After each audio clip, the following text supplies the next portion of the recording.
Hannah, hi, Jim Delapine here. I want to give you some tips. You had asked about how to create the shadow to make it look like he's on the carpet. So I want to talk to you about a few other things too. So let's see. Let me go to the. Oh, why isn't that selecting here? Let's just hide the text. So with the shadow layer, okay, you had cut this off only because the previous assignment you had placed Todd close to the bottom. So let's talk about this. So what I'm going to do is hide the shadow and hide the background layer. And now I'm going to hit Control, Shift, Alt, E. Okay.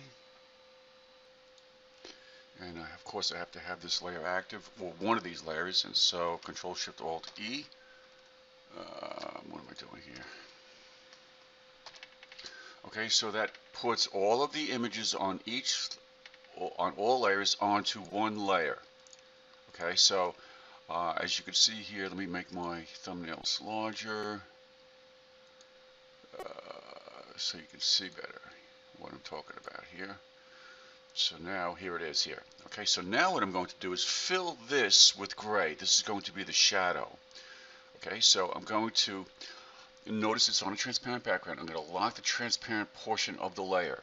Okay, and then with gray as my foreground color, all right, a medium gray, I'm going to fill that. So Alt Delete fills with the foreground color. If you're in the Mac, it's Option Delete. So as you can see, it now fills with gray. If this was not checked, it would fill the entire layer. Okay, so it basically protects the transparent portion of that layer. So now what we'll do is, let me just show the background again. All right, so forget about this shadow. This is not good. All right, so now with this shadow layer active, I'm going to hit Control T, and if I click on the middle top bounding box and start to pull down, you'll see what I have here. If you also hold down the Control key and click on the same middle bounding box, you can distort it. So here's what I'm going to do. I'm going to distort it so it looks something like this. Okay, I'll hit Enter to apply that transformation. And then what I'm going to do is separate the layers. Okay, I'm going to put first of all shadows should be in multiply mode. And I note that it's above this body part here, so let me just drag this down here. Okay, so now it's underneath.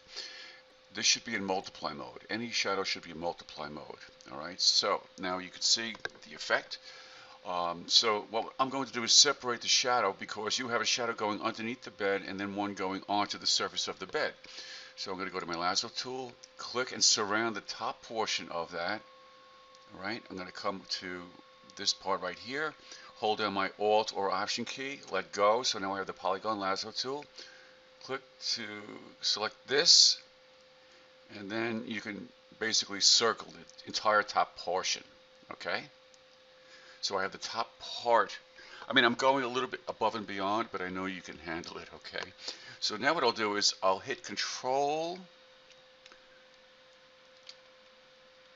Shift, J. So Control J would have copied that selection to the layer above. Control Shift J copies it to the layer above and separates it and removes it from the underlying layer. So now we have two separate layers to work with. All right, so with the bottom shadow, I'm going to hit Control T. Right, I have the bottom area selected. I'm going to hold down my Control key, pull the top bounding box in, and stretch it so it looks like it's going under the bed. All right, I'll hit Enter to apply the transformation. And then what I'm going to do is select the top layer, hit Control T, and I can, do whatever I want to. Basically, if I hold down the Control key, I just want it to look like it's going against the bed. So you've got two different surfaces here, so you've got shadows that will be reacting differently. With the top layer, I'm going to go to Filter, Blur, Gaussian Blur, and adjust that so it looks like a shadow, and actually a little bit more. Okay, that looks pretty good. All right, so I'll hit OK to that. Note that you also have control. Since it's on its own layer, you can reduce the opacity if you don't like it. All right, so that looks pretty good like that. So now with the bottom layer active, here's what we're going to do. The further away from the where Todd touches the surface, the more blurry it will get as it fades away. So we're going to get a little tricky here. So what I'm going to do is create a layer mask for that layer. Go to my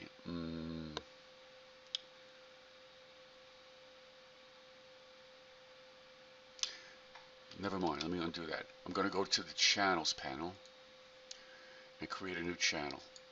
Okay. Now what I'll do is, you know what? Never mind. Let me go back here. Alright, so with this layer active, I'm going to create a layer mask. And now what I'll do is go to my gradients tool with black to white.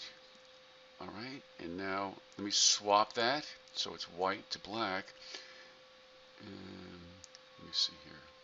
Maybe I'm wrong. Alright, and I'm going to click somewhere out here and click and drag in with the layer mask active.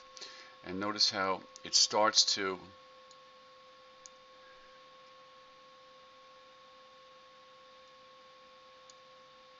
there we go, something like that. Alright.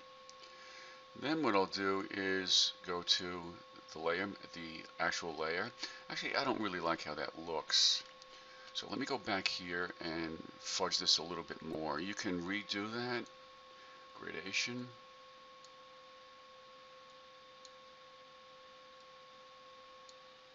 You know, you're going to have to fiddle with this a little bit. Let's leave it at that. Alright, and then you're going to go to Filter, Blur,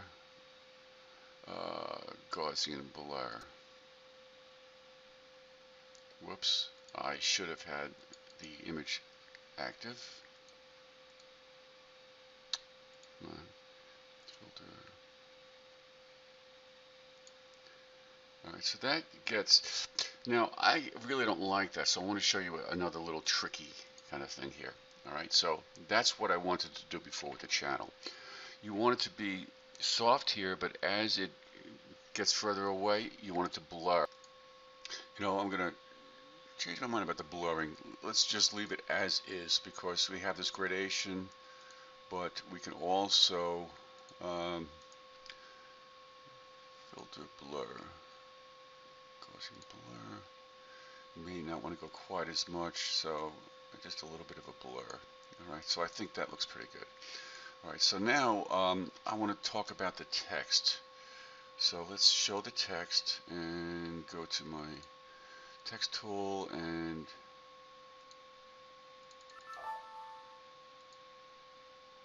whoops, let me unlock that. I'm going to select all the text, copy it, and then go back to my text tool and click and paste so I have that text on that layer. Let me triple click and make this back to normal text because you had distorted this so it shows up here. So you've got tracking, and let me adjust the tracking back to what it should be and adjust the stretching to be 100%, and then also I'm going to make this Arial. Let me do it up here.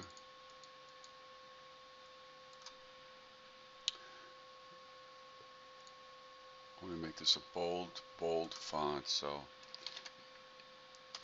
actually a black. I'm going to choose black so it's nice and bold. Alright, so we have that as text, and I'll bring it up here, hide the original text, alright, and scale this up, Control T, and stretch this out.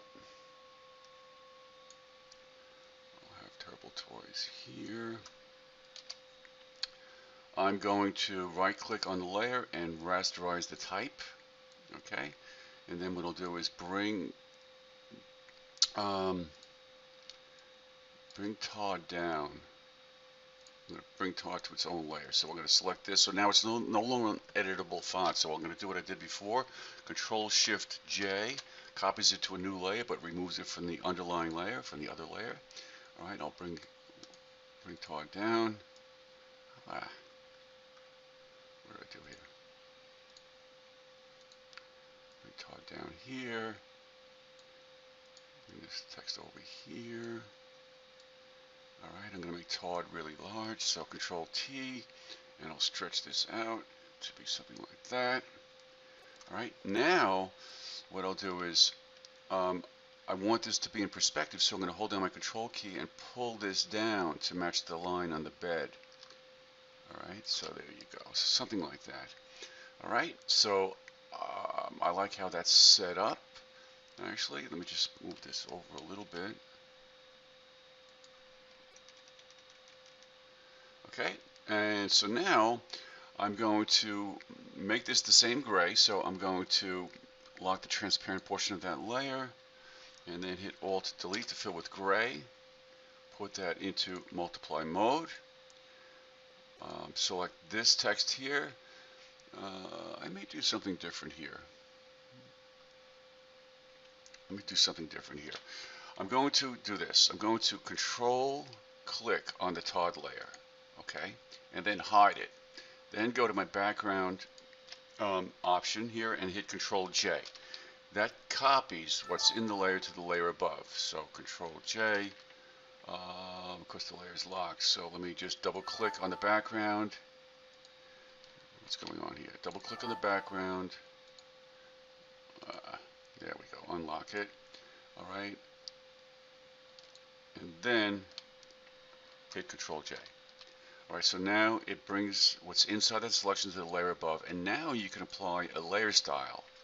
So I'll select bevel and emboss. If I move this away, you can see what's going on here. So if I go to bevel and emboss and select outer bevel, you'll get a different look.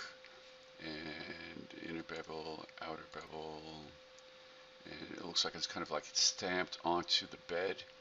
You can also do things like if you select a color overlay and then select the color overlay option. Actually, that color looks pretty good.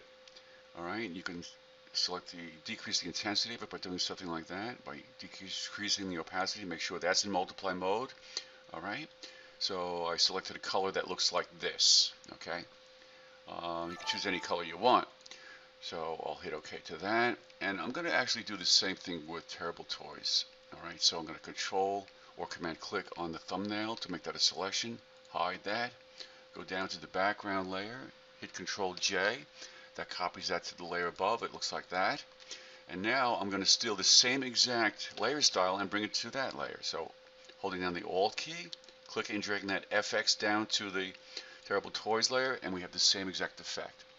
Alright, so it's underneath the shadow, so all is good. Alright, so I think that will resolve your issue with the shadow, and that will definitely improve the look with that text being like that, okay? I hope that helped. Take care. Bye.